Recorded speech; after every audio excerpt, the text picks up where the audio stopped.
Good morning, Knicks Nation. Today is Thursday. It is the 20th day of January, 2022. I hope you're healthy and COVID free today. I hope that your family is also healthy and COVID free and that the needs of you and your family in terms of food, shelter, clothing, and health are being met. Blessings upon those that work in the healthcare field along with the first responders trying to save lives. Blessings upon those that pick up garbage for us to keep our streets and sidewalks clean, and those that make deliveries for our convenience. Double blessings on the men and women trying to rescue, recover, help, and deliver the victims of pornography, the victims of child pornography, the victims of human trafficking, the victims of sex slavery operations, the victims of prostitution, the victims of child prostitution, the victims of child molestation and pedophilia, and double curses on the perverts and profiteers that bring this misery and suffering on these poor, innocent victims. Finally, blessings upon those that are homeless. Nearly 600,000 people in the United States, including men, women, and children and elderly people. Blessings upon them and the millions like them around the earth. For theirs is the kingdom and those that are trying to help them as well. Tonight, there's a scheduled basketball game. The New York Knicks are scheduled to play the New Orleans Pelicans tonight. The New Orleans Pelicans come to Madison Square Garden to play the Knicks at 7:30 tonight. The New Orleans Pelicans are without Zion Williamson. I think that's the only guy that they're missing today, the only major player that they're missing. Brandon Ingram has been playing ball. I mean, he's on a max contract. He's a max player. He's developed into a max player, and he's been playing some good ball. But as a team, the team, the Pelicans are right now. They are at 16-28. They've lost 2 in a row. They are outside the play-in, like the Knicks are. They're 13th in the West. But of course, we have learned multiple times this season, none of that means anything because we could get beat by anybody in the NBA. We can get beat by anybody in the NBA at any time. Okay? Now, today I want to talk about some more regarding the future of the New York Knicks. And why, for example, the Knicks got Cam Reddish. We talked a lot about that, but there's another aspect to it that I'd like to go over that will help us understand the moves that can be made going forward. Now, I hate it when people outside New York calls Knick Nation delusional. I hate it. It's very disrespectful. But when I hear some of the NBA 2K trade ideas, I understand.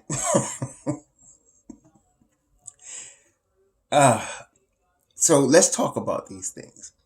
There's a business side to the NBA. Okay? There's a business side. And you have to take that with the talent side. Okay? So you have to combine those, when you're dealing with the NBA and the teams, right? This is, of course, true of the New York Knicks. Now, first thing we have to understand is when a team is over the cap, and most teams in the NBA, except for the teams like a Detroit or an Oklahoma City or Houston, young, completely rebuilding teams with no players that's going to get them to a championship this year or next year, they generally are under the cap. Generally.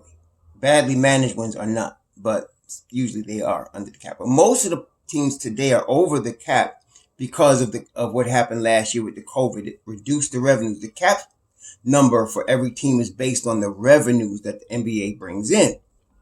Okay, so because last year was a shortened season, the year before that was a shortened season, and they lost some revenues, the cap was lowered to 112 million this year.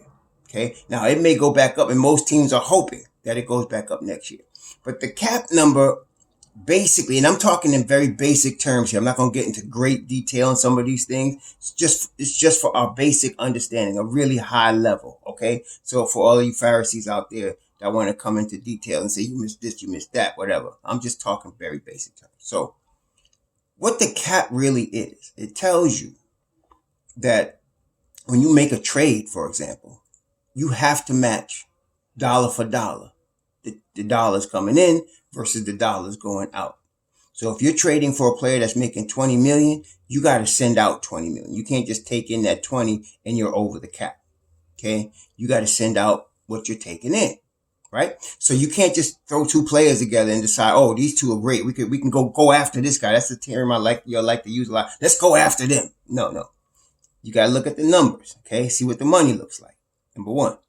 Number two, you got to see what that person's position is on the team they're in terms of what they feel about that player. For example, Anthony Simons was drafted by the same year they drafted Anthony Simons and they drafted Nasir Little.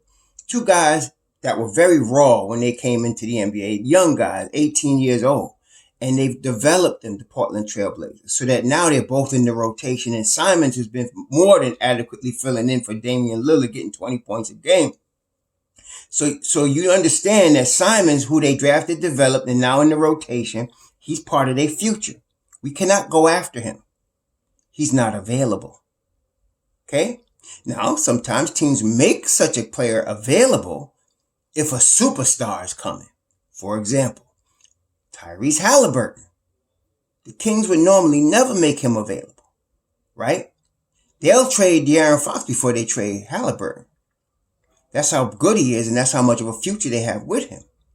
But because Philadelphia's talk about sending them Ben Simmons, that's the exception. Okay? So unless you have a superstar, and some of you may not consider Ben Simmons a superstar, but just, you got to look at his resume. Multiple time All-Star, all NBA player, all NBA player, Defensive Player of the Year, 25 years old. So you're going to get somebody like that. That's where you give up a guy that you drafted that's a future piece and all of that. But other than that, you do not do it. Okay. It's just forget it. So a guy like Simons ain't going nowhere. Okay. Especially with Dame Lillard out for the year and maybe past his prime right now. Simons is the future. Nasir Little is turning into a mini Dennis Rodman if you're watching him play. When he first came in the league, he was all athleticism, but now they've developed him.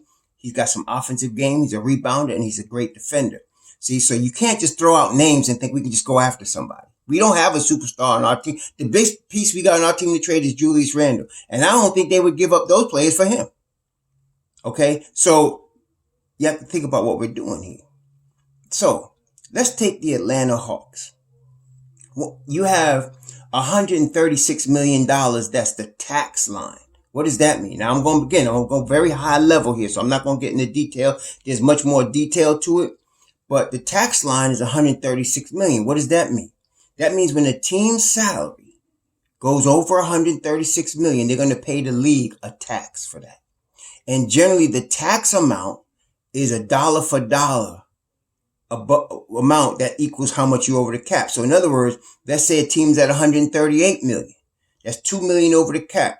They're going to pay approximately $4 million in taxes to the NBA. Okay?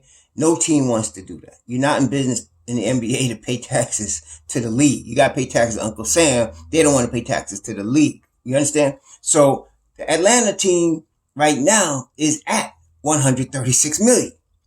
Okay? And projected next year, they would be at $146 million. So they'd be $10 million over the cap. Right? Which means they have a $20 million tax bill. Now, the only teams that don't care about going over the cap is a championship team. Because a championship team in the NBA is making way more money as a team than them salaries. Right? So Golden State, for example, is paying huge luxury taxes. But they care a little bit, but not as much because that team has won so many championships. They are so worldwide marketable. They are bringing in all kinds of dollars from advertising and licensing fees and such like that. Okay. So if you're a championship team, they will go over the cap, which is why if you that piece, that one superstar away from becoming a championship contender, like the Brooklyn Nets thought they was, you will go over the cap because you think you're going to get a championship. Okay? So the Brooklyn Nets went and got Durant and Harden and Irving. And then they paid Harris $18 million a year. And between those four players alone put them over they're over the cap and they're over the tax line as well. Okay? And it's obvious they haven't won a championship. Right? And they may not do it this year now that Durant's going to miss 6 weeks. See? So that's the risk you take. Now, the New York Knicks, how does this fit the New York Knicks? Well, first let me finish with Atlanta. Atlanta right now, so they had to make a move because Cam Reddish is like RJ in his third season. He becomes eligible for an extension after this season, a rookie extension. They didn't feel like having to deal with what he would cost. They don't have to extend him that next year. They could wait till the end of the following year if they wanted to extend him. But they didn't want to have to deal with, let's say Cam Reddish might be worth, I don't know, let's say he was going to get $55 million, so $14 million a year. That $14 million on top of the 146, that would have been $160 million. They were in the Eastern Conference Finals last year, so they were thinking, okay, let's bring back the band and see if we can make a run for the chip. Obviously, that's not happened this year. So that's why Cam Reddish became available for a trade. They didn't want to have to deal with that. They already have, for example, they have committed, a max deal to Trae Young, as they should. Yes, $30 million coming next year. They committed $18 million a year to Bogdan Bogdanovic. They committed 20 plus a year to Cliff Capella. They got Gallinari on the books for $21 million next year. Now he expires after that. They may trade him for we'll talk about that in a second. But then John Collins is they got him on the books for $23.5 million. So and then of course they committed to Kevin Huerter. Kevin Huerter is getting about $15 a year. Right? So they still got to pay, I believe they still got to pay DeAndre Hunter. Now they got until the end of next season to deal with DeAndre Hunter. Okay? But they got to pay him. So they got to make some moves. Either they're going to make moves moving up the standings to be a contender, or they got to start clearing their books unless they want to pay the tax, which they don't. You understand? So that's why you're hearing all this talk about everybody being available. They're trying to lower their salary cap so that it matches what their team is doing. And, they're not, obviously they thought they might be ready to run for a chip and they're not. So they don't want to pay the tax. You see, that's how this game works. That's why we got Cam Reddish. Kevin Knox right now is about $6 million and he ain't going to make no more than that if they re-sign him. You understand? He ain't making no $15 million. So his salary hit's not going to hurt them. You understand? So that's why they took Kevin Knox, because he's a cheaper deal than Cam Reddish would be. And they already got, like I said, DeAndre Hunter and Kevin Huerter and Bogdan Bogdanovic. They got wings. So they wasn't trying to pay nobody else big money for that. That's why we got Cam. Now, let's talk about the Knicks. Right now, the Knicks are over the cap, right? They're over the cap. But even though they're over the cap, they're not over the tax line. And Leon, when you see the salaries and the way to structure his contracts, you really appreciate him, Brock Aller. That team is tight. Okay, so the Knicks at $122 million right now. Their biggest salary is Julius Randle, right? Julius Randle is costing us right now $22 million. He's going to cost us $26 next year. Now, right now, you got veterans. This is the thing with the Knicks. You got 10 young players. The 10 young players you got RJ Barrett, Obi Toppin, Cam Reddish, Emmanuel Quickley, Quentin Grimes, Mitchell Robinson, Deuce McBride, Luka Chamancic. You got Jericho Sims. Who am I missing? That's it. I think that's it. So we got 9. So we got 9 young players. Jericho, Luka Chamancic, Miles McBride, Mitchell Robinson, Quentin Grimes, Emmanuel Quickley, Cam Reddish, R.J. Barrett. Yep, that's the young player. You got 9 young players. Okay, that's a lot of young players. And then you got veterans. Your veterans: Julius Randle, Evan Fournier, Derrick Rose, Alec Burks, Nerlens Noel, Kemba Walker, Taj Gibson. Those are the veterans. You got 7 veterans. Okay, 2 of those guys are two-way players, right? So you got Jericho and Samantic. Those are two-way players.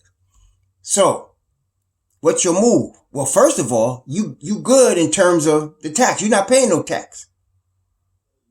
Now, if you're going to make a move, again, you got to dump salary. Now, this is how you dump salary. Okay. So let's say I'm going to use an example, and I'm not saying the Knicks are going to do this. Some of y'all get carried away with anything I make as an example. I'm not saying the Knicks are going to do this, but I'm trying to use this as an example. If the Knicks were going to trade, let's say they were going to trade Evan Fournier. Okay. And the purpose of trading Evan Fournier would be to create space for one of your young players to get minutes, right? And to take that $17 million off the books, because all of these young guys, nobody's making that.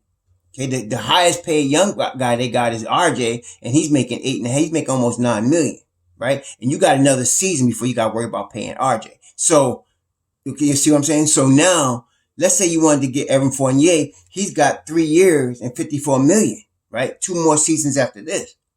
So what you do is you find a team that has a player that's got a bad contract that's equal to that. And I'm going to give you an example. Let's say Ricky Rubio is expiring this year and he can't play for Cleveland. I'm just using this as an example. Now, let's say Cleveland was interested in Evan Fournier and thought that he could help them now that they're making a run in the playoffs. Well, we would take Ricky Rubio's expiring $17 million. He would never play for us, but we're not doing it for the player. We're doing it for the money. So we send the $17 million out and we take $17 million in, right? Clean deal. Then in the summer, we waive Ricky Rubio. That's how that works. You understand? And we just reduced our salary cap by $17 million. You understand? That's how they do it. So when you have a player whose salary you want to dump, you look for expiring deals. There's a list of them. You just look up expiring NBA contracts and you look up expiring deals and you match. And most of those guys, those deals that are expiring are bad contracts. Otherwise, those guys would have got extended already. Right? So you're trying to dump a contract and you're getting in another equal contract, but the one you're getting is going to expire at the end of the season.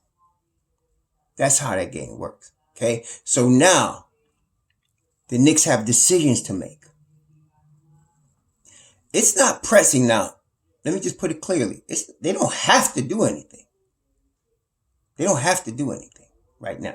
They could just sit tight because they're under the cap, right?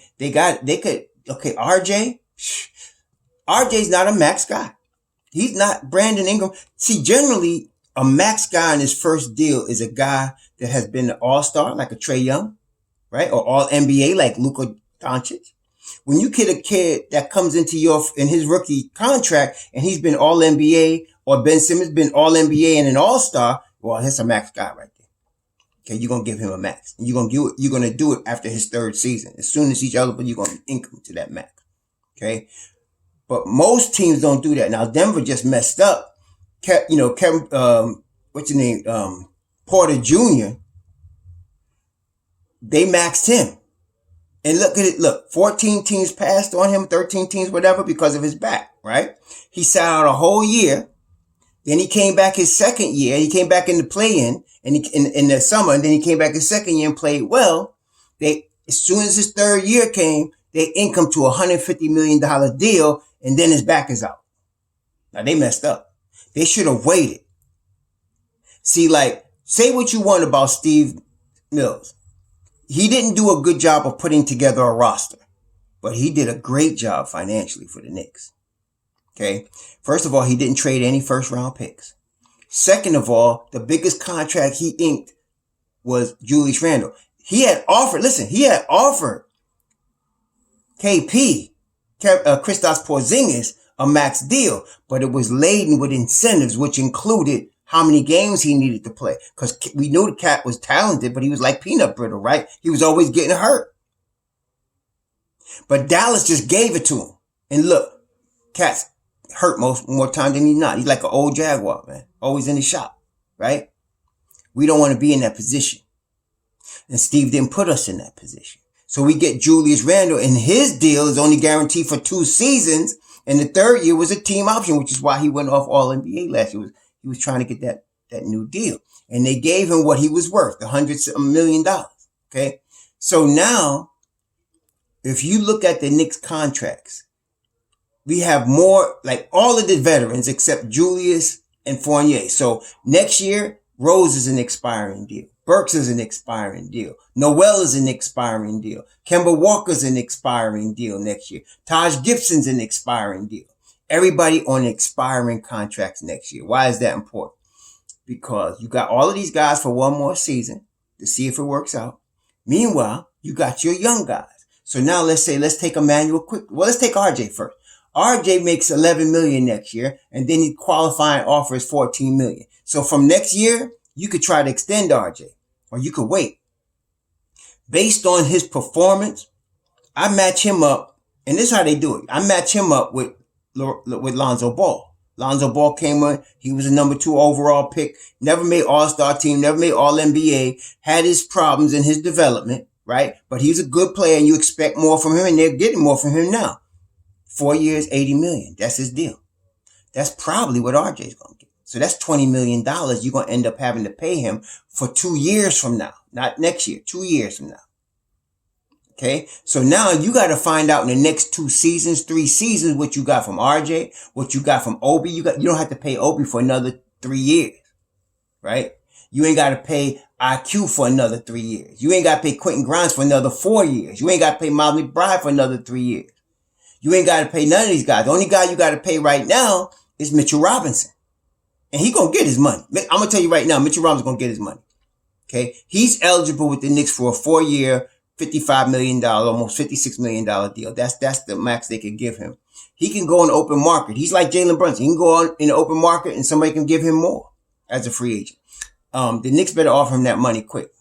Okay? And get that done. But in order to do that, if you do that next year, your salary cap goes from $120 million to $134 million, which means they need to make another move so they can keep Mitchell Robinson. Who? I don't know. They got to make another move, though. They got to get rid of a salary. And all of these salaries are easily got rid of. You're talking about $9, $10 million salaries. They can find an expiring deal out there. Send a player to a team that wants that guy, and then take back the expiring. And then sign Mitchell Robinson. Okay? That's why I think you're going to see another move from the financial. Okay? Now, all of these kids we got, again, you're going to have decisions to make in 2 seasons. So what do you want to, you want to see what they can do. Right now, we're not seeing it. They're not getting minutes. So if you're Knicks management right now, I'm going to tell you something. Let me make this very clear. They did not trade for Cam Reddish to put him in another trade. They traded for Cam Reddish because Cam Reddish is more talented. Listen to me now. He's more talented than any young player we got. He's more talented than RJ, IQ, Grimes, Obi. He got more talent. Cam Reddish, if he was to work as hard as RJ does, Cam Reddish is the guy we've been waiting for. He's the guy. Okay? But it's a question mark because he's hurt a couple times in his first 3 years. Including last year with that Achilles. And we got to see his work ethic. That's why Knicks took a chance on him, because you're going to work under Tom Thibodeau. And you got a whole crew of young players that's bought into Tom Thibodeau. They come in early every day. And after practice, they come back and work out. When they go and travel, they look for a gym to work out in and practice. That's the crew that Cam Reddish is hanging out with. So you're looking for that kind of work ethic from him. If you get it and he stays healthy, you're talking about a guy that's going to be the guy. Okay? And that's what they need to find out. That's why I think he's going to get in the rotation. Okay? They did not bring him along because they got to make a decision on him. Just like RJ. They got to make a decision. Now, they may wait longer for Cam. They may not wait as soon as he gets, eligible. They may not just sign him. They may wait. Like Denver should have did, with Porter Jr. But They didn't, right? So now they got to wait and see what they got. So they got probably a season plus to find out, but they got to find out. So that means somebody got to be out of the rotation. So now Grimes has earned his time in the rotation. Okay. So I don't think they're going to have Grimes come out the rotation. And they got a lot of decisions to make. So let's take a look at what they got. So you got, as far as your veterans, right? Julius Randle's a starter. Kemba Walker's a starter. Alec Burks is a starter. Evan Fournier is a starter. When they're healthy, Kemba goes in and out, but they're starters when they're healthy, right? Your second unit, you got Derrick Rose, Nerlens Noel, Taj Gibson, and then Alec Burks. When he's at his best, he's in the second unit, right? Those are your veterans. So you got to move somebody to get Cam a chance to see what he got, because you invested now in Cam. Okay, so Cam, and if Cam turns, and right now Cam is only $4.5 million. Next year he's $6 million. That ain't no money in the NBA. So if you could find out what you got, if he could become the guy like next year, and you only paying him $6 million, you in good shape. And you could twin him and RJ up at $80 million for 4 years. Because he's just proven himself, right? You can get him cheap. That's Leon, man. See? So you got to find out what you got. Somebody's got to be moved in order to do that. All right? So I'm looking for another move. Because they need to clear up space to pay Mitch. And they're going to do that. And they need to clear up space. See, this is not a move to... some of y'all get all hyped on NBA 2K crack and start saying, who we going to get? It's not about who we getting. It's about who we letting go of so we can use the guys that we already got. Let me say that again. It's not about who we getting. It's about who we letting go of so we can create space for the guys we got. We can create space for Mitch's contract. We can create space for Cam to be in that rotation. That's what we're trying to do here. Okay? So some salaries got to go out. It don't have to, because we're not over the cap. We're not over the tax line, and probably won't be next year even with Mitch. But I'm telling you what, I'm sure Leon don't want to be $134 million. And we not no championship team or running into the second round or running into the ECF yet. He don't want to hear that. You know what I'm saying? So he ain't taking no shorts. So another thing depends on if they raise the cap limit, if they raise the tax apron, and if they raise the cap. Now I don't know if they're gonna probably. I'm pretty sure they're gonna raise the $112 million salary cap, because it was 116 before this. And if they make back their revenue this year, they might raise it to 116 or something, like 119 or whatever. But the tax apron, I'm not sure they're gonna raise that. They haven't raised that. They haven't changed it. So they might raise it. If they do, that changes a lot for a lot of teams. But as it stands right now, Leon's got to look at it the way he's seeing it right now. What's the deal? And what I'm saying to y'all, bottom line, they got to see what they got with Cam Reddish. He's that kind of talent. So Atlanta. That's why if you listen to Nate McMillan after they traded him, he was lamented. He did not want to lose Cam Reddish. He understands the business side of it, but he did not want to lose Cam Reddish. He did not want them to send Cam out. But the management's looking at this and saying, man, we already paying taxes. I'm not going to add $15 million to $146 million salary and have to pay, $30 million in taxes. And we just, we trying for the play-in. You know what I'm saying? No, they're not doing that. That's why Cam had to go. All right. So now they got a first round pick in Kevin Knox for Cam Reddish. Now we under the tax. We got to decide what we got with Cam. What we got with RJ, we kind of know already. We kind of see his projection. His trajectory is going as we expected. Okay. So that's no problem. But Cam, we don't know. He's shown flashes of greatness. Okay. He has. When he's ready to take over a game, he showed in the ECF last year when they played Milwaukee. I think they won one game. They wouldn't even won that without Cam Reddish. Okay. So, yeah. So we got to see what we got with this kid. He's a big time player. He's a big time talent. I thought, like I said, when they was at Duke, that Cam would be the best pro of the three, because I didn't think he would be as injury prone as Zion has proven to be, and I thought Zion would be injury prone. And he was just way more. He's just more talented than RJ. He just is. And I'm not doubting RJ. I tell you, RJ's. I'm not worried about RJ. He's gonna be an all-star. But that's how good Cam Reddish can be. That's how good he is. Okay, so that's why I'm saying there's probably another move that needs to be made. What they're gonna do, I don't know. They're gonna have to make a move though. They're gonna have to, and it's gonna have to be a valuable piece. Like it's not gonna be somebody that's a scrub or somebody like they're gonna have a hard time offering Nerlens Noel on somebody unless Nerlens Noel is healthy, which he's not. You understand? Unless some other team wants a bad contract, but then we'd have to take back more contract anyway. See what I'm saying? So it might be difficult for them unless Nerlens Noel is healthy. There's got to be a player that's in the rotation that some playoff team wants, who has a salary that will allow the Knicks to pay Mitchell Robinson. Okay? That's what it's got to be.